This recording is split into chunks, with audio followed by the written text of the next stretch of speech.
Welcome back to Talkville, the ultimate Smallville rewatch podcast. We got Ryan Tejas in the house. Hello. Yeah, we got Tom Welling here.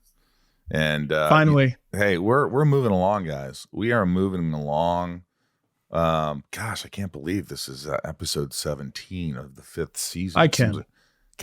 It's just really dragging for you. We appreciate all your love. We were just at the con, and this episode obviously is going to be way after the con. We're about a month removed from it, but we just got back. But we just got back.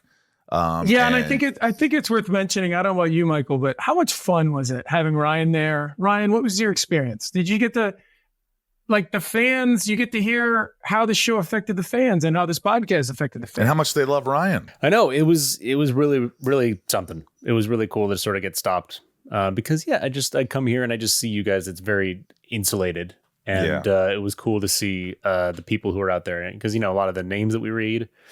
They introduced me as those the patrons, and it was cool. And I got some gifts, and people were buying you drinks. Yeah, I mean, Ryan was living the life. Yeah, I saw it. I got some good pictures here of Ryan. Here's a picture of Ryan. It was his first autograph that he ever signed. Well, not really, but you need a signature and an autograph. There's two different things, because you can't sign autographs the way you sign your check. I know. So I just put "and Ryan" with 2 exclamation points because you guys had already signed the thing. So anyway, I signed a hat, some DVD box sets. It was really cool. It was really nice, and it warmed my little heart. Yeah, well, we appreciate you coming out. Thanks for having me. Yep, lots of fun. It was nice flying with Ryan and being at the airport, and then doing a little excursion on Thursday before the. Did you post your haunted garden experience? Because I think it's worth posting. I did. Maybe just the patrons, because it's good. Thank you to all the patrons and everybody that was there. Our patrons, I have a group shot of the patrons. Oh, that's the best. Love those guys. And we appreciate all your love and your support. Patreon.com/Talkville. If you want to join and support the podcast, we need you. And if you get a chance to call into our hotline, leave a question for this episode, make sure you do for future ones. All that and the information is in the show's description. You get on my Instagram at @TheMichaelRosenbaum, Linktree, cameos. We're doing so many more things. Next year, there's a ton of cons, and I'm not going to say anything about, but there's something special that we might do for Smallville. There's a couple of things. So excited about that. And I want to, my book is out. It is The Talented Farter. Guys, it's out now, and I really would love if you got one and help sales. It's only $20, and it's I worked hard on this book, and it's a sound book, it's a fart book, and I've talked about it. So just go to Amazon, type in The Talented Farter, and also Tom's movie Mafia Wars. Go see that. I actually have to order another book because it used to be right there, and my kids took it. I don't know where they. I'll send you another one, and you got to do a good video now that it's out. I'll get one. Video. All right. Without further ado, let's get into season 5, episode 17. This is Void. Void means emptiness. It was a void. Episode Void aired April 6, 2006. Director Jeannot Schwartz. Last episode this season for him. Holly Harold wrote it last season episode for her. Guest star Patrick Curry as Lance. Michaela Mann as Allie. Allison Down as Lillian Luthor. Synopsis: Lana's deadly new habit threatens the lives of those closest to her and forces them to come face to face with their ultimate destiny in life. I got to do a quick callback, because remember when Clark and Martha were sitting down at the table and she said, I hope Lana doesn't, because of the breakup, she doesn't want Lana to do something drastic. And she went straight to Lex Luthor. And now we cut right to this episode where she's like all strung out, literally going on her. Well, here's the thing. Here's the thing I didn't like. I suspended disbelief. A little joke for everybody. My biggest issue was Lana is the last person who would ever have some sort of addiction. And it's very to get her to inject her and go back and look at her memories, and it just seems like the last thing this character would ever do. And so it's hard for me to accept that she would do this. Well, the breakup hit her hard. I mean, yeah, but bro, she's going to go to heroin straight from freaking A breakup? I mean, I think that was the Well, parallel. she goes the Flatliners. Yeah. She goes Flatliners. Well, that was the parallel, but I think the way they try to justify it is it's not about the drug at the bet. It's that she gets to see her dead parents because she's starting to lose people in her life. Yeah. The episode opens with an uncharacteristic Lana laying impatient in her dorm room. She takes a fat stack of cash and decides to go blow it. In the school cafeteria, she enters the abandoned building and meets up with Walter White in an undisclosed room as he mixes a fresh batch of green Special K. She forks over the last of her money, prepares to take a hit of her next fix. She pleads with Lance and his Avril Lavigne assistant to let her have a longer hit this time. Against his better judgment, Lance shoots her up, sending Lana into having euphoric visions of being with her dead parents, consoling her breakup from Clark. Lana has been a witch, a vampire, and now a junkie. All in one season. The next day, Chloe is engaging in fun on-campus activities like researching local Honduran disease outbreaks. She spots Professor Fine and calls over Clark. Their research gets interrupted by a very pale and disheveled Lana as she returns home from her bender. It's hard to make Kristin look like that. You know what I mean? But she looked. I thought the look. It was believable. It was, but it's not easy to do that to her. No, I know. She's so pretty. She's striking. Clark looks worried, but not enough to ask how she's doing or say a word. Chloe tries to have a heart-to-heart with her, but Lana shrugs it off and leaves. Clark wastes no time in investigating Milton Fine as we see the blur super speed from Kansas straight to Honduras. Luckily, That was cool. Luckily, it wasn't a Central American island. Luckily, there's a little straight and narrow path. Yeah. He doesn't. Yeah. I was surprised to see Clark still wearing his jacket in Honduras because I don't know about you guys, but I've been there. It's a little humid. I would have lost the jacket off the plane. I would love if you had to fly overseas and you couldn't. So all of a sudden they show super speed, and then you just stop and go, oh shit. I don't know how to fly yet. Oh, well. What do I do? Pack it in. Let's go back to Kansas. I guess I'll go back. He calls Aquaman to help him. I'll ride on your back. Yeah. just holds on to him like he's like a Harley rider. Yeah. Clark asked the villagers if they've seen another Blanco, to no avail. However, he catches a kid carving a rock that somewhat resembles a ship. Back in Smallville, Martha is taking a presser in the old place of work, the Talon. She handles questions like a boss calling out her opponent for not taking a debate and hangs around after to talk with Lionel. He invites her to a dinner to help advance her political position, and Martha tells him to not get any wise ideas. It's business, not personal. Yeah, I like that. I like that scene. She's like, listen, on a personal level, this isn't ever going to happen. And I really like John's look. He kind of looked sad and he understood. And, but I still think there's that Lionel Luthor ulterior motives where he's like, I'm going to get her somehow. Oh, absolutely. Absolutely. But he's playing the long game. That's for sure. Back on Met You, Lana is desperate, nearly blowing Lance's cover by barging into his anatomy lab and pleading for another hit. He agrees, but doubles the cost to $5,000. And over in Smallville... What a jerk. What a jerk. Over in Smallville, Lex prepares to take security into his own hands as he hears nearby commotion. I like that little thing where he gets the gun out of the wall. Yeah, that was cool. That was cool. He grabs a secret pistol and a trap door and prepares to bust a cap. That is until he realizes it's Lana Lang.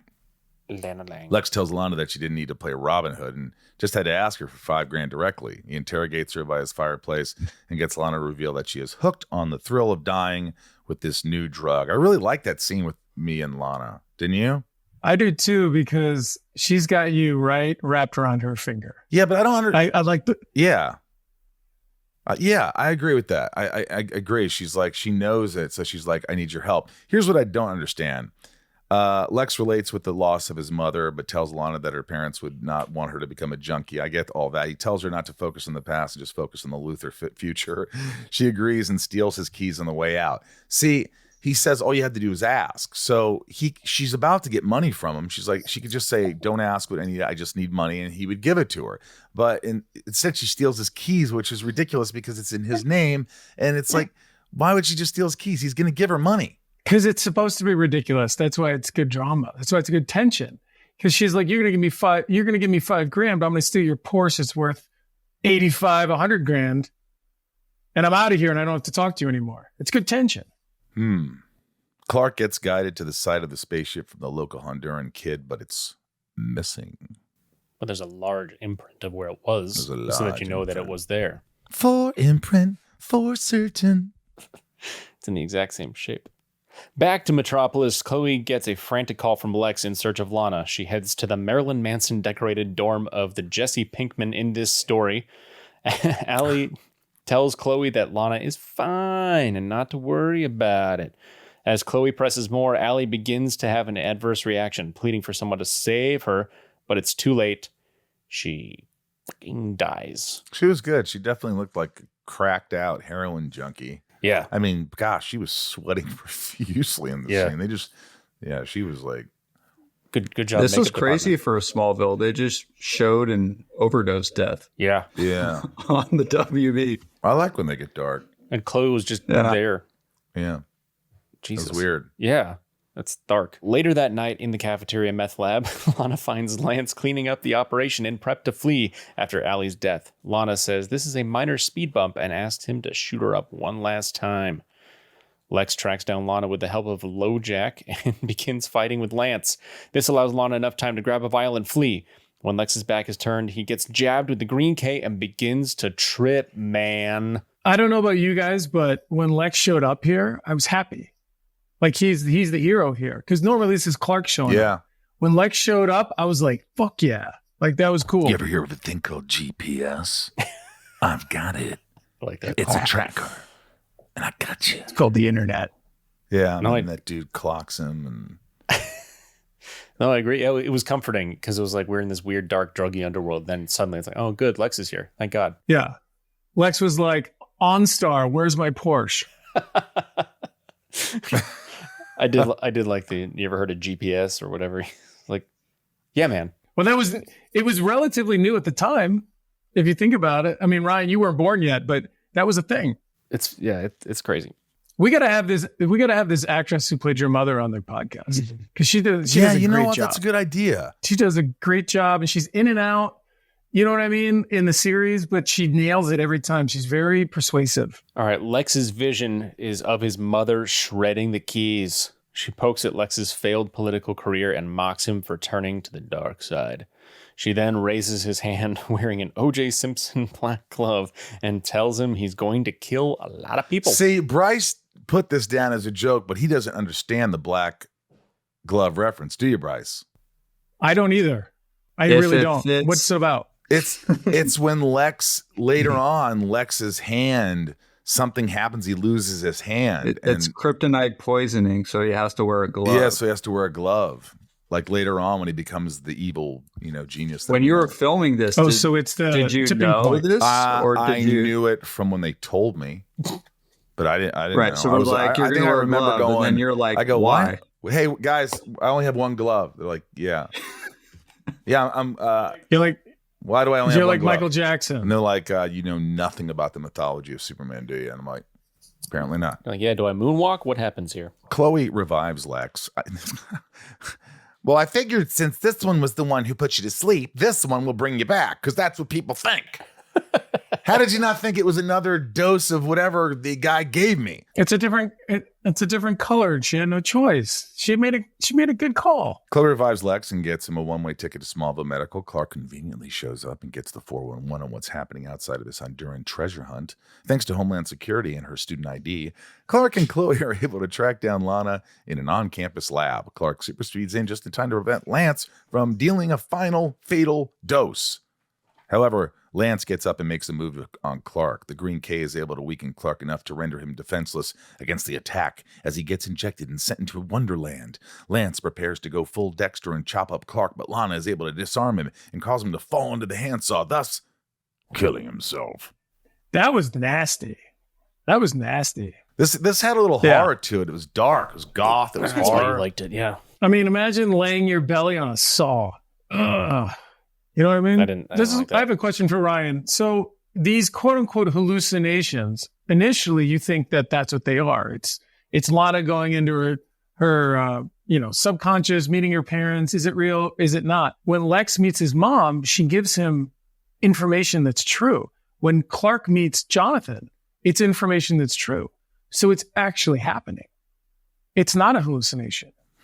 It's actually going into a different realm or a different dimension. Anyway, they made it feel like it was real, like the characters were actually summoning. And I thought that was a cool part of it. Yeah. I mean, maybe it's just literally a drug that helps you see your dead parents, because that's all that happens. That's true. Maybe that's just it. That is very true. I'm going to take this drug and I'm going to see my dead parents. Yeah, like why didn't all of a sudden it was a dream where he goes into the dream and he's just like, diddling with himself back in high school. I don't know. It could be anything, but it happens to be. Maybe it is. Maybe it's their darkest unresolved thoughts. I think they see the people they want to see and get information that they need to hear. Yep, I agree. I agree. Yeah. I agree. This is Lana's third murder in the series. Did we say that? And how's she going to explain that to the dean? Yeah. We just suspend. This is the most brutal. A lot of forgiveness in Smallville. Next, we get to see Clark's parental visit from the beyond as he wakes up in the Kent barn to a visit from Jonathan Kent. He embraces his father and apologizes for the whole being responsible for his death thing. Jonathan tells him he lived a fulfilled life and tells Clark that Lionel knows everything. Clark is hesitant to accept his destiny to protect and save the world, but like Nike, Jonathan tells him to just do it. The one thing I didn't like, I kept getting distracted by Jonathan's hair that was kind of sticking up on the right side. He just needed a little hairspray there. It was like these, and it's like a dream, so everything should be perfect, and it bothered me. It was like, oh, it was a distraction. I was like, fix his hair. I'm watching it right now. I see it. I didn't see it at the. Yeah, I was like, what is that? Oh, it's his hair. Because he was backlit. So, yeah. Based on everything that has happened with the previous season of Lex and Lionel grabbing the dagger and whatnot, Clark has to believe that Lex is not his enemy and that Lionel is his enemy. Clark heads home and to his disappointment sees his mom getting dolled up for a night on the town with his new mortal enemy, Lex Luthor. I will say this, though, and this was said early on in the series. Does the apple fall far from the tree? No, it obviously doesn't. It just doesn't. It did with me. Clark heads over to the Daily Planet and gives Chloe info on his trip to Honduras. He then shares the warning that Jonathan gave about Lionel Luthor, and Chloe ends up sharing that she was tipped off to find in Honduras by Lionel. But why? And back at Luthor Mansion, Lex is trying to connect with his mom by shredding the keys himself. He gets interrupted by local car thief Lana Lang, and she apologizes and thanks him for intervening in her new deadly habit. Lex lies about his mom's visit and her being proud of the man he is becoming. So Lex is a liar too? Well, he's not going to say, he's not going to say, Lana, yeah, my mom says, hey, you got to stop it now because you're going to murder a lot of people. Well, it's just like, she doesn't need to hear that. Is it just because Lana's there? Like whenever she steps into a room, people feel the urge to lie to her? Is that just it? I guess so. And it's rubbing off on her. Well, what I like about and the way you portrayed the character as a result of, meeting your mother is it pulls on the heartstrings. Like Lex is like, I don't know what you're talking about, but I do feel something inside of me that resonates. And I think that's the cool takeaway from that experience. Either that or he really believes like from this moment on, I'm going to be a good man and the proud man that I'm becoming, proud of the man I'm becoming. Like from this moment, I'm going to be a good man, which is not possible. The next day, Clark pays a visit to check in on Lana and make sure she's doing all right. He questions why she was acting out. And Lana tells him that her feeling lonely even during their relationship pushed her over the edge. Lana tells Clark that she is now an independent woman and I don't need no man and no drug to solve my issues. Before Clark leaves, he tells her that all he wants is her happiness. I love her response too. He's like, I just want you to be happy. And she's like, I will be. It has nothing to do with you. I just thought Kristin nailed that. This has got to be the end of Clark and Lana. It just has to be. It just is. I don't know how else to put it. If they bring this relationship back, it's got to end well. They at this point, it just ended and began. It's this cyclical site. I don't know. How much does Lionel know? What do you think here? Was he ever blind? Ryan, what do you think? I forgot he was blind. I totally forgot about that. Yeah. That was like He's a big still thing blind. for a while. I think he was blind. I don't know. I don't know anymore. Where were the scenes in Honduras filmed? Probably in the woods in Vancouver. There's a lot of redwoods in Honduras. Yeah. I think that's tough to shift They locations. did a good job, though. Yeah, they did a really good job. Yeah. Interesting things of note. Wendy Melikoskis and Ben Oddberg, Lana's parents who died in the pilot, reprised their roles in this episode. That's cool. It was actually the parents from the episode. That is really cool they did that. That probably 5 years later. You know, that is like, I think that's really cool. And I didn't know that. I figured they just got too, and that's neat. I don't know. Michaela Mann was the last scene as a student that was trapped in the fake school in the season 4 episode Forever. That was a terrible episode. She was in a much better episode this time. Talkville is brought to you by AG1. Tom and I talk about this all the time. They've been a sponsor of us for years, and we use this product every day. I know a lot of patrons that use it. Bob Knudsen always tells us. But we love this product. And, if you're taking a lot of vitamins and there's like 10 things of vitamins every morning and you just want to replace it with like something that tastes delicious and provides, so many minerals and vitamins and probiotics and prebiotics, AG1 is your source. All you do is take a glass of water and you mix it with one little scoop of AG1, stir it, delicious, and start a routine. I have better energy, Tom. I know your energy goes up when you use this stuff. No, it's great. I'm about to go to Sweden and Germany within the same month, and I'm definitely taking that because this is the kind of thing, not only for yourself, but if there's somebody you care about in your life, this is a great gift for them. Yeah, I talked about probiotics and prebiotics. Before I was taking those, I was always having stomach issues. And once I started taking probiotics and prebiotics, which the AG1 has, it's included in the drink. It's amazing. And they have adaptogens. AG1 can help combat the stress of holiday schedules while helping your digestion and supporting your energy. It's just really amazing. And it's a non-negotiable thing for me. I love it. And right now, AG1 is running a special Black Friday offer for all November.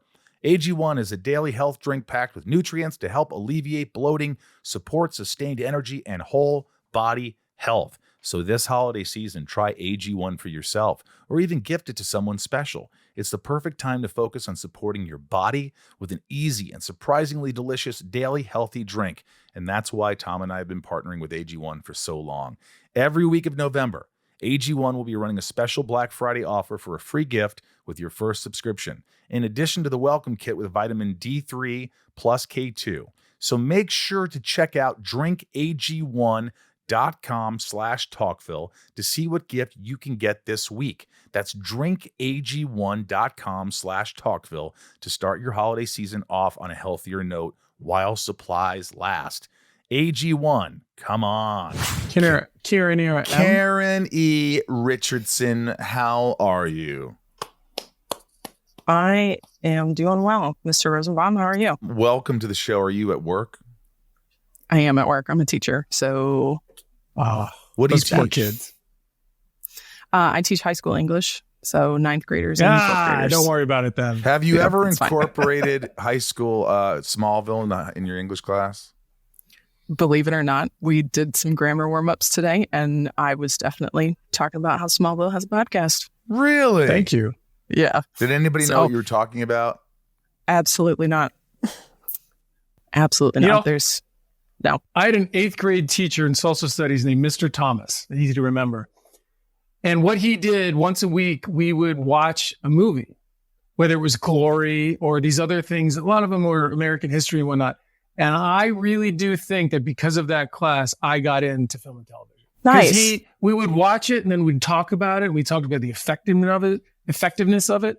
And so I don't know if he's still alive, but I think I'm here because of it. Really? That's awesome. I had teachers like that too. That my English teacher, Mrs. Muller, she I would have failed English, but like she made Romeo and Juliet so interesting. And Romeo and Juliet? Romeo. Like Romeo and Juliet's high school reunion? No. Romeo and Juliet, man. And like this movie we watched, Brian's Song, and she just made things so interesting and she wasn't so much as a teacher, like do this and authoritative. She was like, hey, let's watch a movie. Let's talk about this. Yeah. Let's have fun. Yeah. That's awesome. I mean, listen, no offense, Karen. No kid wants to go to school. It's not fun. But it's teachers like you that make it fun. That make it fun and make kids like interested in learning. So we don't know because it's not easy. We don't know. I was going to say, Yeah, we more don't know like- if she's a good teacher or not. That's more like a topic for Michael's other podcast, and I'm definitely That's not true. cool enough That's for that true. one. Let's get back to So, Smallville. It's fine. When did you start watching Smallville? Oh man, I was definitely a teenager, but I think Smallville may have been in season 4 or 5 already when I started watching. One of my older siblings got one of the box sets for Christmas, and so then it was when I was old enough to watch it. That's when I started, and that was What'd it. you like about it? I was hooked. The fact that it was relatable in some ways and not relatable in other ways. And it was a story that hadn't been told yet. And I am not surprised that I became an English teacher because of how obsessed I was with reading and storytelling. And I really think it was, Alan Miles and all the love that they clearly put into the show. They did put a lot into it. What is we're in the episode Void, and Oh, gosh. I kind of liked Void in some ways and didn't like it in other ways. But how did you feel about it? Well, let me ask this before I give you my response. On a scale of the pilot to Thirst, where would you put it? A little lower. I would say Then somewhere higher. above the middle point. Like Okay. it was. Well, the Rosenbaum, I haven't given that yet. But what would you give it in the Rosenbaum ranking? There are things I like, and there are things I really don't like. And my gut reaction is to say a bomb, but there are a lot of like the little things, again, being obsessed with stories as I am, that would probably make it a heater or even a half a rose for me. Well, can I just jump in for a second? I think one of the things, and I think this is what Ryan taps into, correct me if I'm wrong, Ryan, is this is an episode that sets up two things. Lex talking to his mom and Clark talking to his dad, and it speaks to the future of the characters. Those are the two redeeming scenes of this episode. And without those, this episode is definitely a bomb. 100%. Yeah. 100%. Yeah. Is there a way that Smallville sort of helped you in any way growing up, or did it influence you, or how much of an impact did it have on you? It definitely motivated me to read more, actually, because of how much I fell in love with the quality of the stories that I was telling. Now, granted, teenage Karen was not as literate as adult Karen is, but it was still, a great inspiration for me to go to the library and telling my librarian at school, this is a show that I like. And she was like, great. How about you try this book? It's kind of like this. Oh, that's cool. And, I think it was the Inheritance That's a good Cycle librarian. by Christopher Paolini, which was like, kind of the transition between watching these really great stories and then reading them. Well, not for nothing, but Kristin is a huge reader. She Avid reads reader. hundreds In of fact, she has books a a book year. club online, Yeah. which I've just been made aware of. She's so read more books maybe in a check week that than out. Tom and I have together in our lifetime. Yeah. Yeah. What's your favorite episode if you had to say one? It's a hard question. It is. It's a really hard question. She knows it deep down, though. I could tell. I can't choose one. It's like a 50-50 tie. I'm Go so ahead. sorry. It's got to be between Onyx and Reckoning. Oh, wow. Those are two great episodes. They are. How many times They have you are. seen each one? I've probably watched the series through about half a dozen times at least. Wow. Over Wow. the years that I've been watching. That's incredible. It's an incredible show. Well, I appreciate it. Well, we appreciate you, and thank you for being a Of patron course. and supporting us and the Yeah. podcast. And hey, continue to be a great teacher and do what you love. Before I go, I have a quick question about this one.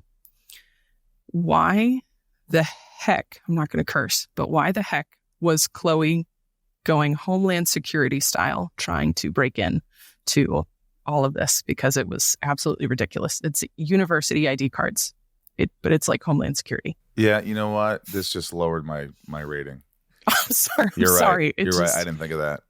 Between all the 5 different plots going on in this, it baffled me. But I won't take up any more of your That time. upsets me. Well, she loves her friends and she'll do anything to help them. Yes. And we love That is you. so sweet that you think that, Tom. Karen, thanks for being here. Talkville is brought to you by Factor. I don't know what I would do if I didn't have Factor. Factor meals are unbelievable. They're delicious. And, a lot of times I'm like, oh, I'm going to cook for myself, Tom. So I go to the grocery store and I spend hundreds of dollars, and then all my food goes to waste because I never finish it or use it. Or I use these delivery services, and I'm paying all these taxes. Factor meal is so inexpensive and so delicious. Factor lets you do you. You choose from 6 menu preferences to help you manage calories, maximize protein intake, avoid meat, or simply eat well balanced.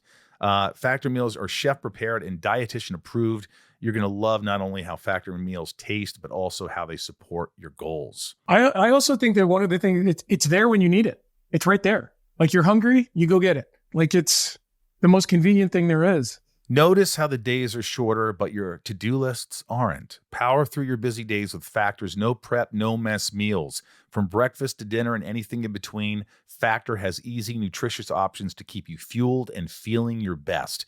Whether you like routine or you enjoy mixing things up, Factor has you covered with 35 different delicious meals every week and over 60 additional convenience options that you can add to your box, like keto cookies, pressed juices, smoothies. Don't let shorter days slow you down. Stay energized with America's #1 ready-to-eat meal delivery service.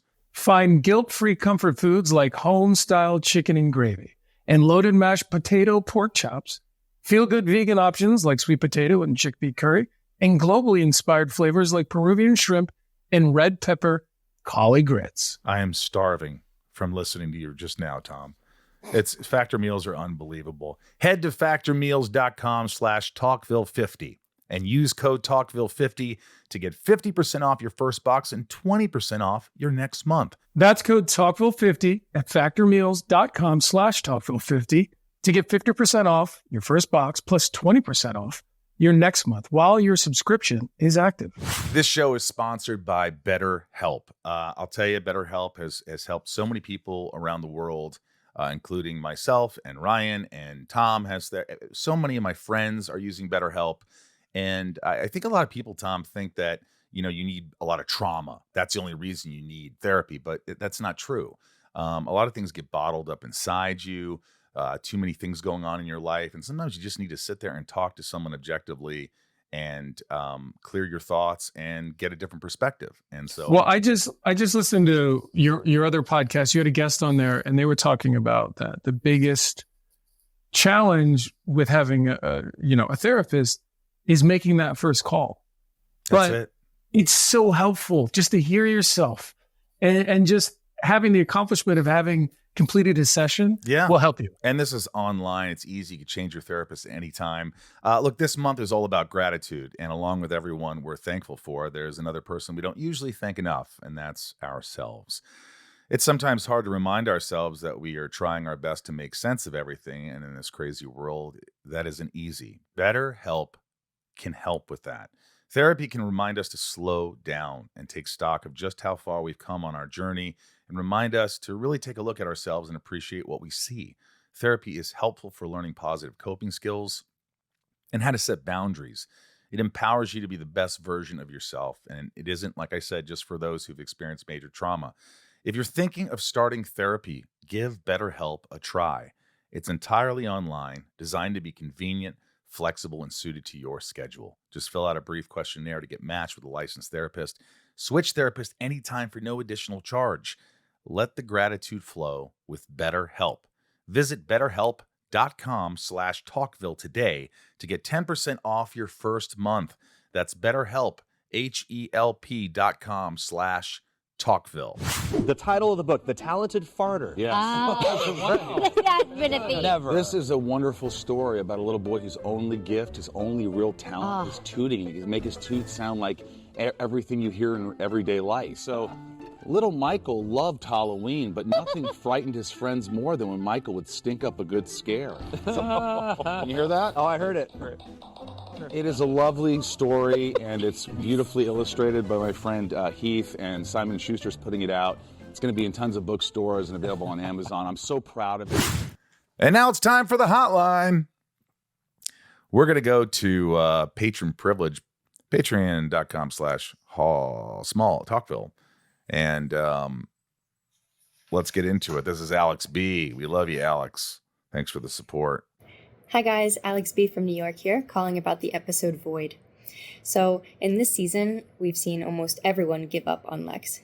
And even now in this episode, we see his dead mother, and all she can do is scold him for what he's going to do in the future. Is there anything that you would have liked her to say to him instead? And do you think he would have done anything? Thanks. She could have said, "I love you." You're going down the wrong path. I see what you're doing, and I trust me on this. Trust me, please, for the love of God, stop what you're doing. But she didn't. She just kind of was a dick about it. She was like, "You're this and you're that and you're bad. You're gonna murder people, and I'm disgusted by you." And I don't know. Maybe she tried tough love this time. She played piano this time. Did you have to learn how to play what you played? I learned that. How long did it take you? Fan question. How else would they shoot it? It was a oneer. Yeah, I know, but how long did it take you to learn it? Like, do you play piano? I mean, this is a fan question. I don't think the fingers matched. Maybe you'll never know. I don't think they did. You'll never know. Watch it again. I did a scene on Lucifer. They wanted me to play guitar. They wanted me to play that song that you like, which the Johnny Cash song that he covered, "Hurt." And they were like, "Do you know how to play guitar?" And I said, "Absolutely not." And they go, "Do you think you can try?" And I'm like, "No, it's gonna have to be in cuts." Like, I'm not gonna lie to you. Okay, I'll be honest with you. I didn't play piano, but you know what they did? No. So I'm there, and they put someone with a suit on, and his hands went like this in front of me and he played blindly. And so it looks like it's me. So when they pan up, that's funny. That's how they do it. Did they put his hands through your shirt? No. Like a man? Just to the side. I just held my hands to the side, and they made it, because all you see is the hands. And when they tilt up, they don't go to my body. It's dark. And then you just go to my face. You know, it's funny. If I were you, I would never tell that story. I would have just said, yes. All right, maybe let's cut that, Jason. I did this. I played piano because I am an acteur. Let's go to Leah. There you go. Hey guys, Leah here in California. I'm calling to ask Tom a question. Have you ever felt internal or external pressure to be better than the average man because you were playing Clark Kent or Superman? I'm just curious about that because I've seen interviews with Henry Cavill where he said that he felt like he had to be like better than he already was once he took on that role. So I was just curious if you ever felt the same way. He played it the opposite. No, I became an asshole, but I will tell you that other people seem to think that I should be something other. I've been in 2 bar fights because guys think I should be something else. Yeah. Yeah. People. It didn't end well with either of them, by the way. Not because of me, but because of the people I was with. But yeah. Yeah, that happened to me too. And they just messed with me because I was Lex Luthor. I was like, yeah. We're just going to go Maddie. Here's Maddie. Hi, this is Maddie from Boston. Tom, I was curious if how things were with acting with Jonathan again, or if that was just shot like previously when he was still on set as a main character, or if it was done later on and he came back as a guest. No, he came back. A nice reunion, or was it just another day? Take care. Bye. I hate saying this, but as an actor, you get these gifts that work in line with the role you're playing. And with Schneider having left and coming back for this scene, that informs your character. You know what I mean? It's like, he's back. Like, you can use that. And it's so effective and it's so much fun.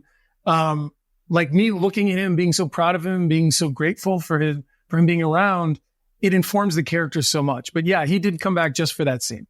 Hey guys, this is Amy from West Virginia. Again, where were the security guards when Lana breaks in to try to steal stuff from Lex? All right, I'm going to give you a reason for this, though. I think Lex said to his security, nobody comes in here except Lana Lang. She's always invited. You let her in whenever she needs to be let in. That's my take. Like, Lana's always welcome. And then they said, but sir, she attacked you as a vampire a few episodes ago. And I said, let it go, man. Let it go. Matt. Carte blanche. The security guards refer to things in episodes. I guess. Like, remember a few episodes ago? I'm like, what the fuck are you talking about? Hey, this is Matt from Sacramento. You know, it's really hard for me to not feel very emotional during this episode just because a few years ago I had some family members of mine pass away and I was dealing with grief for the very first time. For anyone else out there who might be watching or listening, and who might be going through grief for the first time, what piece of advice would you guys give? Thanks, guys. I would say, when I lost my grandmother, my friend Chris always said, I know it sounds cliche, but this saying, this too shall pass. And I keep saying it, like, this too shall pass. Like, this is horrible now, but you're going to be able to get through it and live with it. And this is life, and things happen unexpectedly and unpredictably. And you have to know that the people that have passed want you to be happy and be successful. And so you live for them. You don't, you have to. And I still dream about my grandmother. I still think about calling her.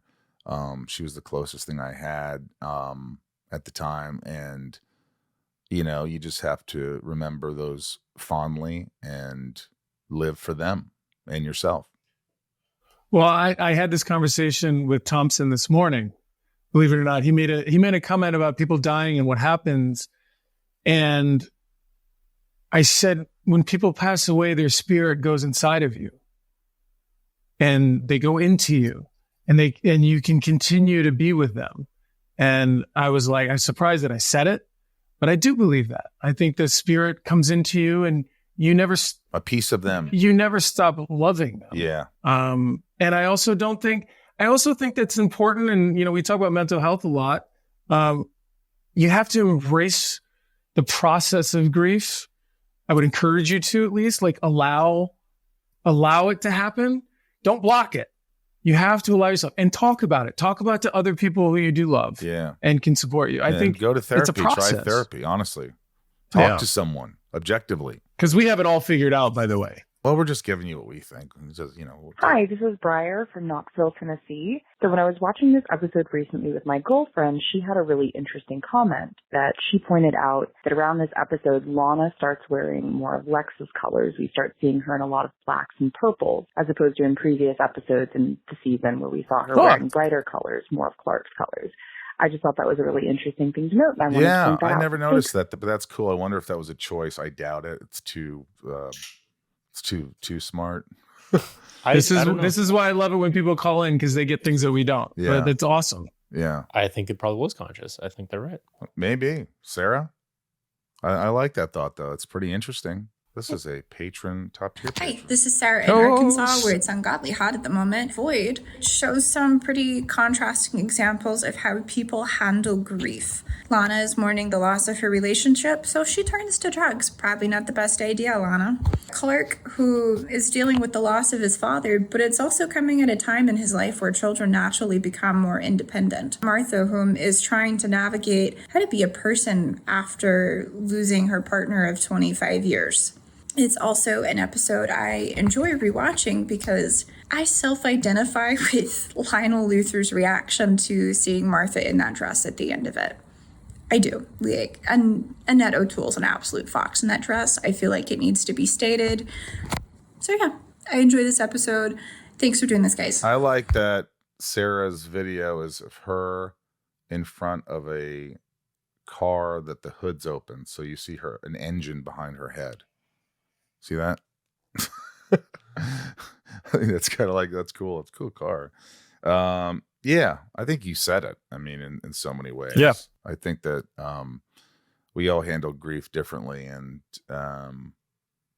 Lex maybe is sort of slowly accepting his destiny, and maybe Clark is sort of accepting his in a way. And so and Martha and Lana, in a sense, that's what she spoke to. I think she nailed it. Yeah.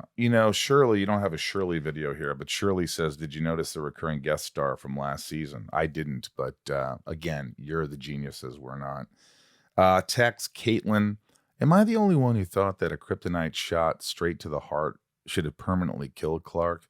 How do you guys think he survived that? It was a blend. Yeah, it wasn't pure.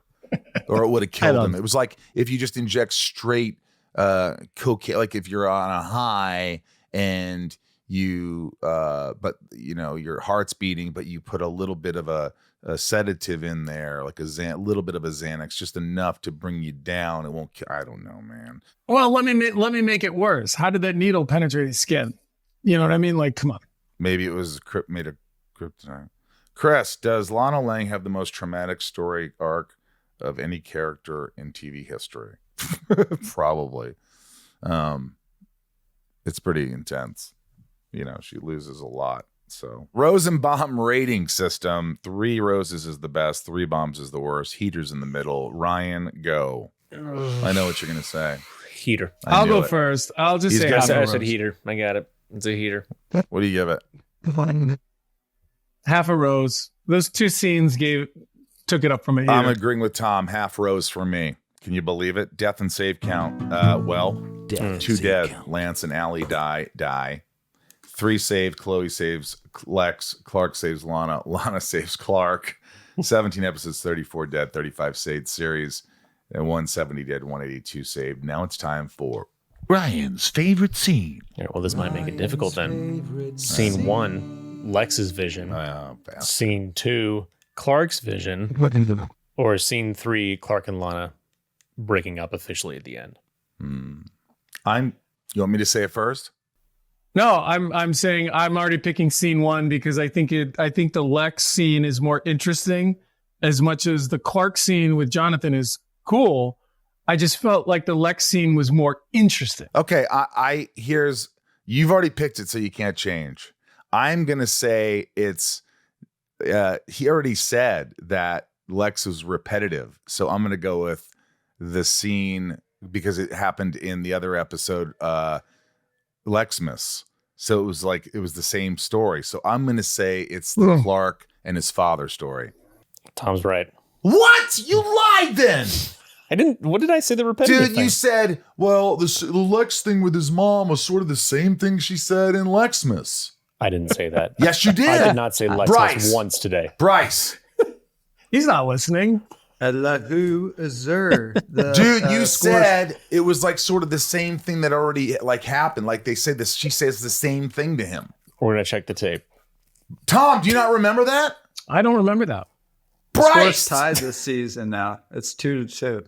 Dude, rewind that shit, folks, because I was right. I wanted you to rewind it and show what Ryan said because I am right on this. He goes, so you're talking about Ryan perjured himself? Well, Ryan kind of made me think differently because I would have picked Lex, but he said something along the lines of you gotta think for yourself, Michael. She was like, Lex's mom, they already had this conversation in Lexmas. Ryan said that. I can't believe you don't remember that. I have not said the word Lexmas until this moment. You may not have said Lexmas, but you said she's already said this in another episode. I think you said Lexmas. You're so mad. Rewind the tape. I'm right.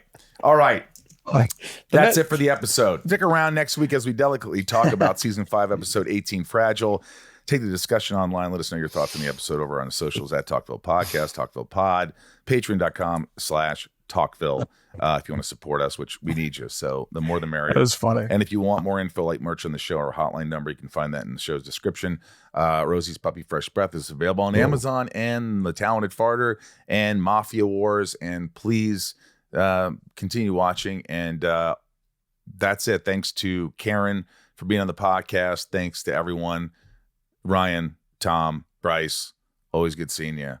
We'll see you. Always a pleasure. Thanks for being here, guys. Remember, folks, always hold on to Smallville. All right. This is our top tiers that make this show possible. Patreon.com/Talkville. We love you and couldn't do it without you. So join and help us out. Leanne P, Raj C, Santiago M, Little Lisa, Thomas, Tom, Turner, Shane W, Sophie M, BetsyD, Abhi P, Rae H, KarenApple M, 99 more, Leilani N, Brett Chi, always hold on to Smallville, Estevan G, Charlie T, Garrett W, Bob K, AG1, Kyle H, Tom N, Jason W.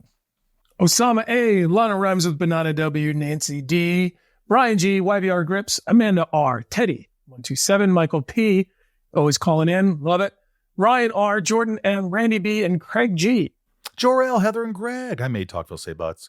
Brian, Hinnenkamp, Eric K, Clark's mom, or Clark's M, Kristen B, Jen and Nan Weber, Darth Achilles, Finky, early is on time, damn. Who's that? Jeanette E, Deadvid, General Zod, Theodore Jam and J, Doug R, Carlos C, Tommy Z, Boston 68. Real quick, I thought Kristin had a really great reaction when that happened to Lex, by the way, in the field. Oh, yeah. Jam and J, Doug R, Carlos C, Tommy Z, Boston 68, Ken the Limerick Guy, Corey L, Mr. Home Arcade, Claire M, D Brown, KarenApple M, Jules M, Eldon Supremo, Leslie V, Brian P, and Mick Burt. Oh, yes. Ginger Moose, Christoph S, Michelle M, Leah, or Lee W, Amanda Lynn, Jessica B, Michael Kane doesn't blink, Sebastian F, Wolfie, Matthew and Lincoln B, Breyer, Charlene A, Marion Louise L, Caesar G, Cindy C, Fannin, Shannon Fo Fannin, Brian S, Tina E, Matt, Mav, Rick. Jen T, Randy S, Cassie V, Brad R, Brad A, I'm sorry, Danny Mo Mirabel, JS, Mary K, Love Your Cadillac, Felicia R, Rachel D. Felicia What? R, you didn't say, but Rachel D, yes. Oh, sorry, Rachel D. Stephen E. Danger, when you're rich, you aren't crazy, you're eccentric. Carrie Ann, the Alexander Castle, Daryl E. Jenny B, 7-6, Anna B, Monica T. Jeffrey K, Pip Kenobi, Katya C, previously on Smallville. Keith B, Cookie K, the Patriot Saint of Smallville, Libertaria, Danny Z from Cleveland, Biagio C, Felicia B, the Salty Ham, Murphy C, David L, Madison H, Micah J, Kelowna A, Zeb R, Z, Wicked Stepdad, My Pups, Lex Shelby, Kara, Natalia. Dr. JCA, lesser, leather, never weathered, weather better. Nice. Okay. Thanks for that. Dr. G and Dr. T, Krypton Knight, Brandon C, Ned L. I can never say this Flirtatious B. Flirtatious B, Per 6, Kurgan K, Naaman L, Smallville for Life, Bobby B, Bryce R. Is that right? Our Bryce? No. Reese S. No, he would never. Kai W. J. Burke, Kendrick F, CC Storm, Stacy L, Other Brother, Daryl, Melanie B, Melanie P, Starla L, Gavin, Charlie M, Scott B, Cheyenne F, Bobby from Queens, and AJ Sisson. We love you guys. Thank you so much, and we'll see you next week.